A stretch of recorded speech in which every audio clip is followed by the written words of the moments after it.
Hey everyone, welcome to the Tom's Hardware Podcast for today, March 19th, 2024. As always, I'm Tom's Hardware Editor-in-Chief, Avram Pilch, and I'm joined by Associate Editor Les Pounder and Raspberry Pi expert Ash Hill. Don't have any special guests today, but we've got a lot of cool things to talk about, and we're excited to have Ash back on because she wasn't able to make it the last couple of weeks. So we can talk about the projects of the month, which is always really cool. We're also going to talk about some of the awesome things that Les is testing out right now that we haven't published yet on our site, and some of the other cool things that are coming up in the Pi world. So, Ash, wonderful to have you back. I know that you were keeping an eye on the best projects that we saw recently. What are some of the coolest projects of the month that you have seen? So I have gathered. Sorry, I forgot some sound behind me here. I've gathered 3 projects that I think are cool to get our audience excited. We have a full list of 10 projects over at tomshardware.com. But let me get my screen adjusted here.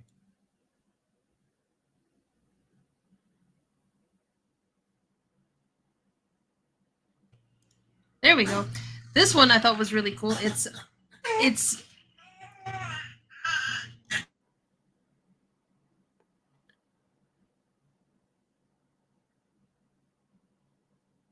So there's one thing that we love to see, of course, is always Raspberry Pi being used to make old tech new again. And I think that this one comes from Alan Barris, who we had on our show.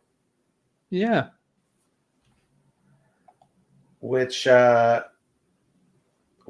was one of my favorite episodes ever. Having Alan on the other day. Amazing what the work that he's done to take the shell of old stuff and turn it into Pi powered modern things, modern stereo, modern I don't know, VHS tape. He had one that was like a VHS tape that plays video. That was a very cool project. My only wish for that project was you could actually put it into a VHS player and play. Yeah, that would be awesome. It is it isn't actually a VHS tape because it's a VHS tape, but it isn't actually being used as a VHS tape because the spinning reel or whatever is on a motor. But nevertheless, amazing what he's done. He also was working on. I really have to make one of these myself. A kit to do. I think it was a deck terminal, which is not technically his kit. I think it's an open source project that others have, but is quite awesome. So I love everything where you can just kind of recreate the computers of old, but power them with a Raspberry Pi. Speaking of, I wanted to ask you, Les, if a person wanted to go about creating an old Windows or DOS machine, how easy would it be to use a Raspberry Pi for that? To say, like, run Windows 3.1 or something? Surprisingly easy now. There's something called DOSpian, which I heard about from Lee PSP video on YouTube a few weeks ago. Yeah. It basically it's a Debian install, but it's running like a Wine or some sort of compatibility layer between that and Windows. So you could install Windows 3.1 on there. You could run all your old favorite games on there. You could play Doom on there, which is the classic, on your Raspberry Pi and have it emulate a 3.1 or 3.11 machine to your heart's content, which is handy for me. So I've got books behind me here on the old DOS stuff. Yeah, right. No. There you go. Now, would it use a modern day Wi-Fi connection to get network, or would it not because it's using Windows 3.1? I don't know how it passed it through to Windows. I know the underlying OS will have internet access. That's a given. It's just Raspberry in the day. But how it passed it through to Windows, I don't know. I'm guessing there should be some sort of COM port open or some sort of way to route the connection, but never tested it, so I don't know. So, little story for the week. My son, who's 11, has just like gotten into watching a lot of YouTube videos about old computers and old technology. I don't know why. It started with him watching videos about like old game consoles, and now he's been watching videos about old versions of Windows. Nice. Right? And he'll sit at the dinner table and he'll say things to me like, "Did you know that DOS 4 used to crash a lot?" And I'll say like, "Yeah, I kind of remember that." So the other day he became obsessed with the idea of Microsoft Bob. Does anybody remember Microsoft Bob? See, I've heard of it, but I've never encountered it for real. It Ah, wasn't. No. okay, so Microsoft Bob is the kind of predecessor of Clippy, which I think a lot of people have forgotten. But I guess Clippy is the predecessor of Cortana, is the predecessor of Copilot. But it was in like 95 or so, 94, 95. Yeah. Microsoft came out with this like shell that was on top of Windows that you would like walk around this virtual house, and in the rooms there would be different, like you like there was a typewriter and you'd go to the type and you had a little virtual assistant. The virtual assistant could be a dog called Rover, or it could be Shakespeare. I think Clippy was one of the assistants in there, and it would say, "What do you want to do?" And you'd say, "I want to write a letter." And it would say, "Fine, go over to the typewriter." And you go to the typewriter or whatever, and it would pop up their little word processing program, which was way inferior to even Microsoft Word of that time. It made WordPad look like the best thing ever, right? I mean, it was a terrible, dumbed down experience. But it was a terrible, dumbed down experience, but it was definitely a bold choice. So I looked this up the other day, and there is a Discord. Ash is having some noise issues, folks. Was having a Discord. There's a Discord for Microsoft Bob, and if you go to the Discord for Microsoft Bob, you can. They have like a VM you can download, so you can run Microsoft Bob in like VirtualBox or something like that on PC. The VM has, I think, Windows XP in it. Although there seemed to be some issues where certain elements of Bob were missing or whatever. Anyway, made me wonder, okay, but what if instead of running this in a VM, I just want to build a computer that does this, and I want to use Raspberry Pi as the brains of it? You can do it. You can do it. It's totally possible, and you get a lot of history out of that little box, especially Microsoft Bob. Yeah, I mean, obviously that is a great. Also, folks who've been following our news on Tom's Hardware may have noted that last week or the week before, somebody bought the unreleased Microsoft version of OS 2 and put the I don't know if it was the installs or an actual installed copy of it on Internet Archive, and you could download those and run OS 2. And this is a very special version of OS 2 because it was one that was Microsoft branded. So that never actually came out because Microsoft and IBM were going to come out with OS 2 together. Yeah. And then Microsoft decided, no, you know what? We don't need your IBM. We have our own Windows. So IBM came out with OS 2, and it lasted a few versions, and a lot of people liked it better than Windows, but they didn't have the clout, I guess, to compete with Windows. And so OS 2 sadly went under, I think, around 99 or 2000 or something like that. Yeah. Although it was compatible with Windows programs, so you could, have just loaded Windows programs. But that's another story. But it's fascinating to say, okay, you know what, I could build a retro system. Yeah. And it is both hard, difficult, expensive, and annoying to try to get like an old hardware. Like, oh, I'm going to get an old motherboard and an old CPU. And it is also difficult to run, for folks who haven't tried it, to try installing that stuff on a modern day computer, unless you use some type of thing like DOSBox, which sort of emulates it, because the old software can't run so well on the new hardware, even though it's x86 and it's faster, but it can be too fast. It doesn't understand certain things that the modern hardware needs. So even though you might think, hi, my video melder software crashed Windows 11 with a BSOD error because a video driver not compatible.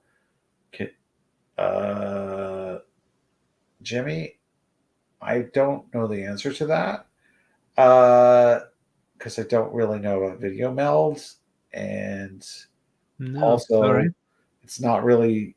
I do encourage you, though, to go to forums.tomshardware.com and post there, because someone will probably have an answer. Here we're talking Raspberry Pi stuff, so don't know a lot about video melder. But the yeah, I mean, it's just interesting, the things that you can go sort of backwards to. I've got what's considered retro now, but wasn't, to me. An AMD 1 gigahertz Socket 7 machine downstairs, which I fully intended to rebuild as something to play around with and play retro games. But the problem I have is I need a floppy disk to boot Windows 98. The ISO has been burnt to a disk. But I haven't got a floppy drive in there. I've got a floppy emulator. And that emulator I haven't configured properly yet, because, to be honest, I don't know how. I'm still trying to learn how to do it. So it's the chicken the egg scenario I've got now, where I can't do one thing because the other thing doesn't work. So I managed to get something working by copying it to a compact flash card and doing some really, really weird things to make it work. And I got Windows 98 to boot on a compact flash card. I think it was a 16 gig card, but it still can't find the floppy drive because it's an emulated device. So I went and got a real floppy drive, no problem. But the only one I've got is USB. And the quirk of the motherboard that I have, which is an Asus motherboard, is it won't boot from a USB floppy drive. So it's like emulation. Interesting. I mean, I kind of feel like, and I'm curious that anyone who's watching thinks that, like, the period, and I lived through all this, so let's see how many centuries old I am, but I lived through all this.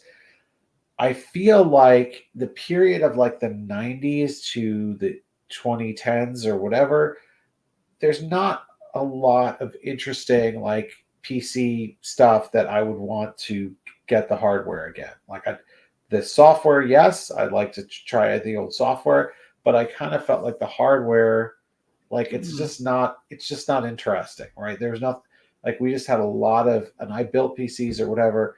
There's just a lot of gray boxes. It was nothing. Yeah, there were. Like, it wasn't really a time of great, like, I mean, we're not saying there's no innovation, but I just mean it wasn't really a time of like, oh wow, there's stuff I could do back then that I can't do now, and I'm really miss it. Like when you talk about computers of the 80s, it's like, oh, wasn't it kind of cool that you had the Commodore 64 and you had your little tape drive, and like you booted up to a DOS, to a base, you get it to basic at the prompt, like that stuff, like, there's a lot to miss about that. But do I miss my like Pentium desktop with a slow hard drive from 1995?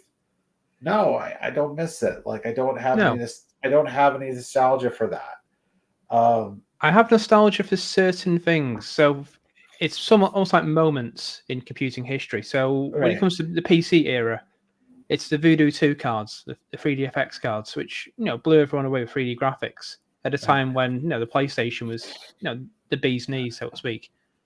And that was fantastic for me. And Sound Blaster 16 cards, giving us better sound quality. No offense to the SID chip inside that Commodore 64, but the Sound Blaster 16 just had a lot more going for it. I mean, I remember when those things came out and how cool it was, but now I'm not like, oh yeah, I want to go back and use the Sound Blaster now. But No, because it's not something that I can't do on my current thing, whereas like I don't have the experience. Like there's experiences that you just have with certain older computers. With oh yeah, you really, you want to play Atari? Sure, you could play Atari on your yeah, brand new PC and an emulator, but having that Atari joystick, like it just feels different than a controller. yeah. Playing it on a CRT television just looks different than looking at it in a window on your desktop. So, like, I don't know. My feelings with this stuff sort of like if the hardware changes the experience, then let's go back to the retro hardware. If you could just use the retro software with no appreciable difference on your new hardware, I don't as much see the value.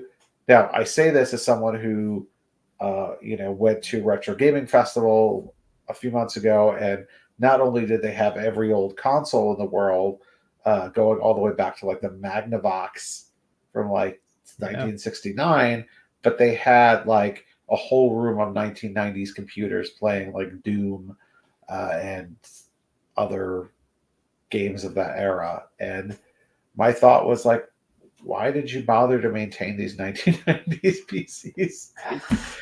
Like it just. But isn't there going to be a generation after us who will look back at those PCs? That was the PCs that their parents had, that were in the corner of the room, that had AOL for their internet connections, and they played solitaire on, and a bit of Doom and a bit of Unreal.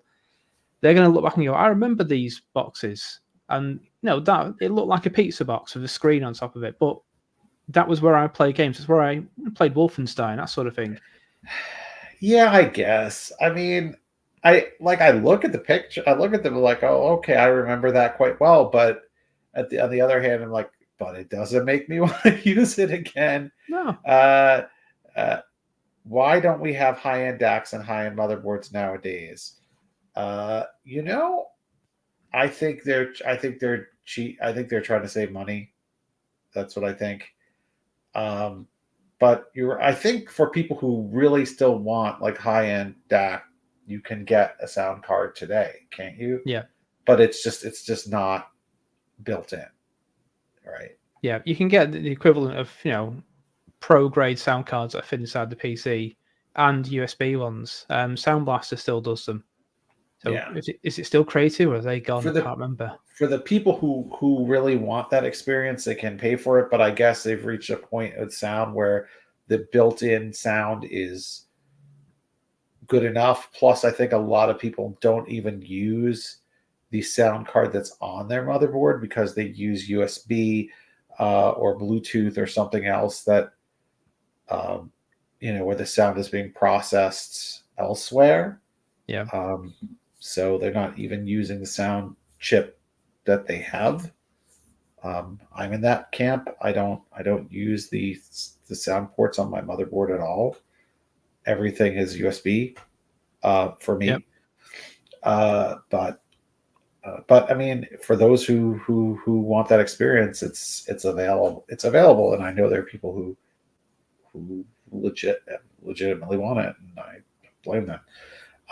Anyway, I'm sorry. It looks like Ash is doing some noise, so let's talk about some high things besides just how to emulate old stuff. But I have to say that like at some point we have to actually do a show where we talk about some of the cool things you can do to emulate old stuff. Yeah, definitely. I mean, Pi 5's opening up what you can emulate now. You can go up to comfortably, if you're doing gaming, Dreamcast, that'll comfortably play it. I've played Ikaruga Dreamcast on a Pi 5. no problem whatsoever. You could probably push it to GameCube. I've done Legend of Zelda Wind Waker, done the demo of that just to run around the island, and that was fine and dandy. But anything beyond GameCube, if you're going to like PS2 emulation, it can do it. Either SX2 is pretty good. But there are some games, God of War is notorious for taxing emulation. So if you just scale back from PS2 and to earlier, you're fine. So Bill asks, randomly just joined, so not sure the topic, but have you seen the video of trying to run a Raspberry Pi with high graphics cards? I think he's talking about our friend Jeff Geerling. Yeah, it's got to be. Yeah, I mean, Pi 5 now has PCIe connection on it. It's a slow connection. It's not the fastest thing, but you can technically put a PCIe card in there. There is a board that I saw recently. I can't remember who made it, where it actually introduces a proper PCIe header. So you can put cards into it. It's the smaller PCIe, PCIe 1, X1, I think it is. So you can put cards into that, and you can have graphics cards. You can have whatever you want in there. It runs on PCIe. But the problem being, when Jeff found this quite a lot, it's drivers. There's not really many drivers, if there are any at all, that work on the Pi for these devices. He had to compile a lot from source, and that takes a lot of time, even on a Pi 5. So this is Bill. This is a wake-up call to us to see if Jeff would like to come on the show again. Jeff Geerling is the person who does that. I don't think anybody else on earth is seriously pursuing that, and we admire him so much for that. Oh, definitely. He has a lot of savvy in trying to get the drivers that aren't made for it to work. I don't think he has managed to get things a significant performance boost out of doing it yet. I would like to see. I think we're all rooting for him to see if he can get them to not just work, but actually provide like a significant uplift in GPU performance. Yeah. Because isn't that really why you'd want to do it? Is not just, I mean, we love to do things just because we can, but if he could actually use that to boost the graphics performance or even the AI performance of the Raspberry Pi, then we'd really be getting something awesome. So I wonder what the sweet spot would be for a GPU on a Pi 5. I mean, we couldn't stick a 4090 on there and go, hey, look, I can play, this game. I mean, I think there's a lot of issues with like, what's the software? Like, Bill, I'm curious what you think. What software would you want to run with a graphics card on a Raspberry Pi? Like, is it a game? Because like a lot of the games probably wouldn't run on the CPU of Raspberry Pi, so you'd have to have something where the software can actually take advantage of that graphics card. And I think that could be quite a challenge, but I could totally see, and I don't know if anyone has done it, probably nobody's done it because nobody's really, except Jeff, is really trying to do this, where perhaps you could use CUDA, you could use something like PyTorch to offload an AI processing workload to an NVIDIA card. I think it would have to be at least like a 2000 series. I think it'd have to be an RTX card. I think to do this, there's not as much good software support for Radeon cards or for Intel Arc.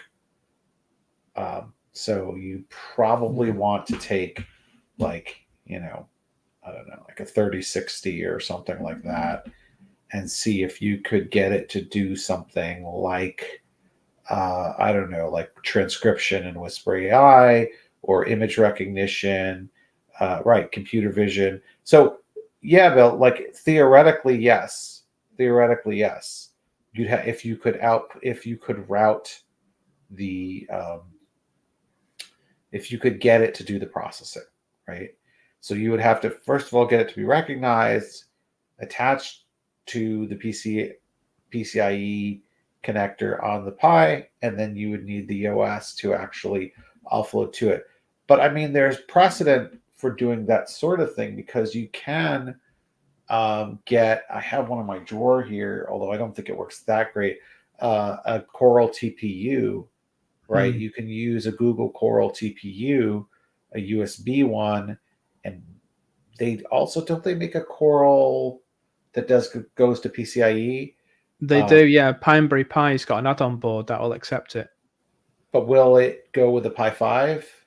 Yep. Or do you need a compute module? So like no, Pi 5. that, so like okay, so that like that's a that's an accelerator for AI that's made for this purpose. So could you do I'd actually love to try that. We should get one of those. Get one of those in. Because I mean, what are we getting now, Les, in terms of computer vision frame rates on the Pi 5? On the Pi 5, I don't know. On the Pi 4, we were getting low teens. So probably about 13, 14 at the best. So hopefully with 5, we should get something nearer 20. Right. So, I mean, Fingers crossed. obviously you want to get really good computer vision. Astute viewers may recall, I'm trying to remember the name of the guy we had on, the guest we had a few years ago who made the really amazing AI trash can that he found the Raspberry Pi was not of the time, which was the Pi 4, was not powerful enough to do the image recognition for. So he was using an NVIDIA it was a Jetson, wasn't it? Jetson board to do that.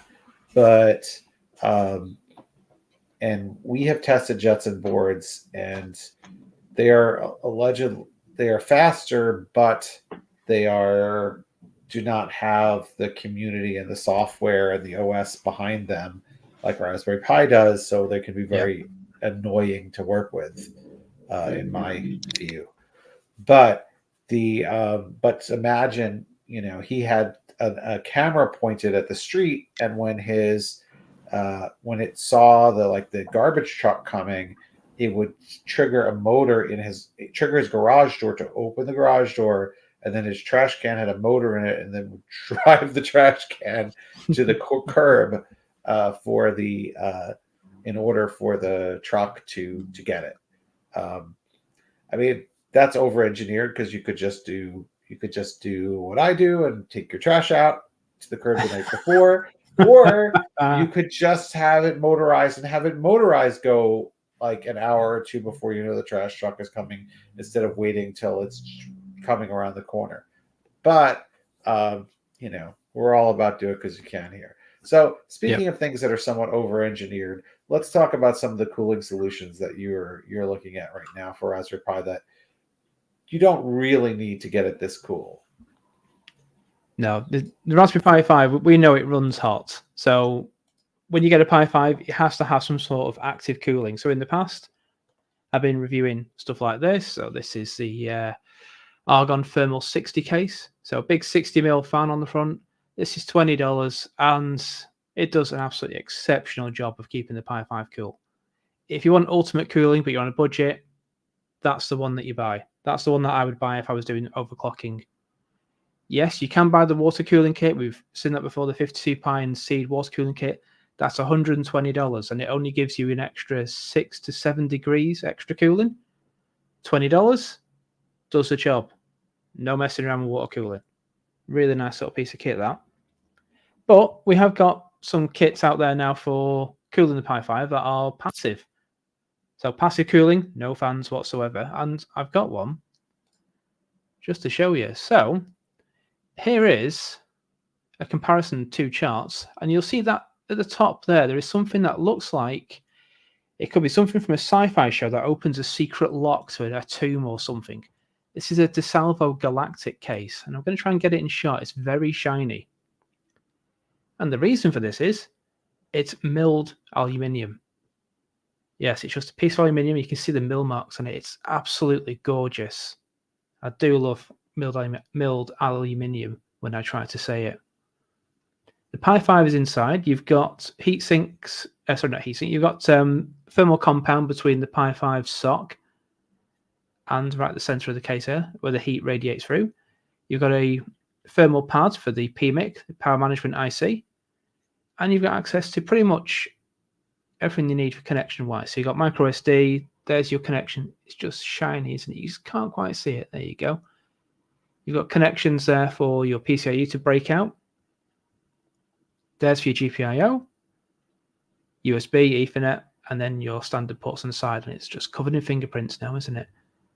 This thing, absolutely fantastic. It's about 65. Let me just check. 1 second. Here we go. That's £64. So that's the equivalent in dollars as well. But it's a really nice case. The problems you're going to have are, well, you can't put a hat on this, but at the minute there aren't any Raspberry Pi hats that you can use, so that's not much of an issue. You can break out stuff down the side, as I showed you before, just there. But lovely case, and I've been doing some preliminary testing on this, so this is why I've got the charts out before.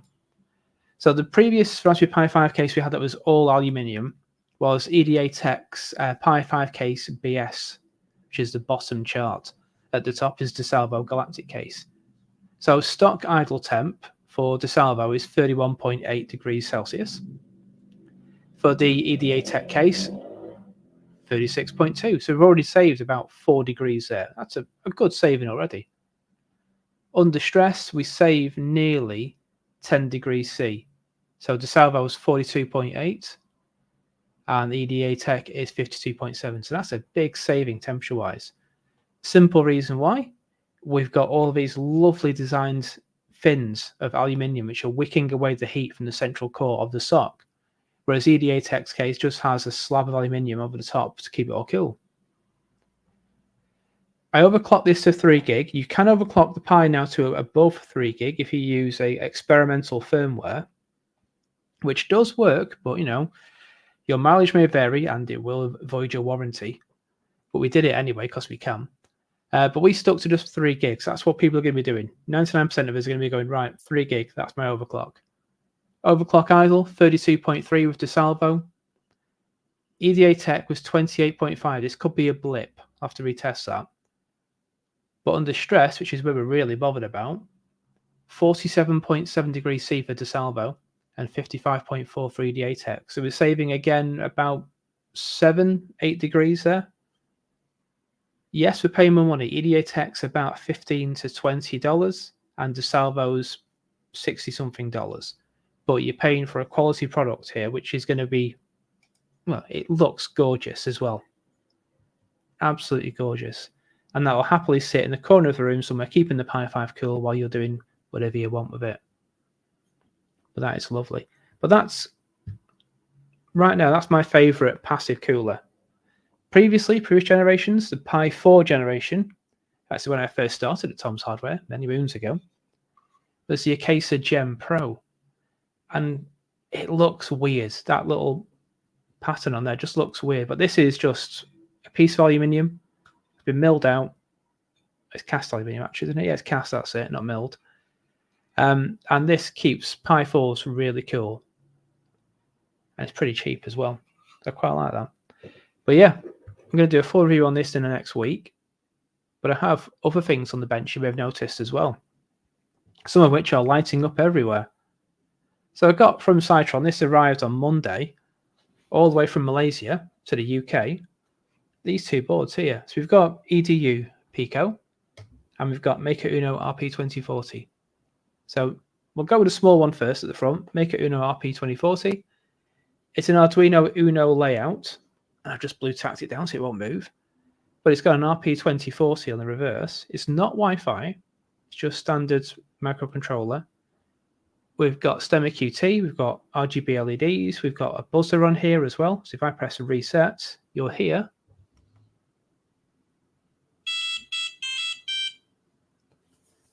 There you go. Nintendo's not going to like that.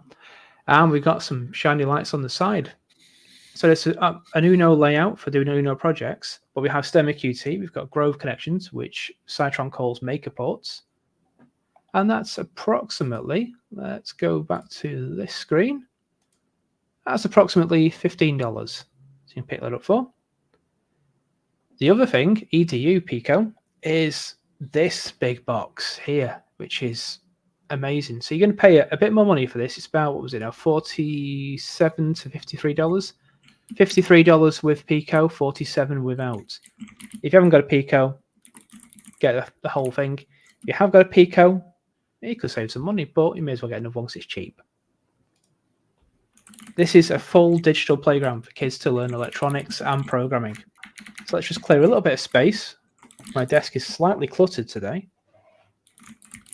So you've got your Pico W there. It's Pico WH actually, with pre-soldered headers. Going around the board pretty quick, we've got power inputs and power outputs for batteries. So we can have a LiPo battery connected. USB port, USB-A. That's for plugging in USB devices that you can power. So this doesn't power the board or do any data connections. It's just there as a relay for sending power. And there's a little white relay just there. Motor terminals for controlling motors. And it is the, can't quite think, it's the MX chip that's on there, which is what they've used on previous ones, such as Robo Pico. That's got the same chip on there. Really nice sort of chip. We've got connections with servos, micro SD cards. You can write data to your micro SD card. We've got these growth ports, maker ports, all across here and across there. And we've got loads of sensors. We've got color sensors, accelerometers, RGB lights, buttons, OLED screens, potentiometer, proto board, buzzers, sound, the lot. Really nice piece of kit.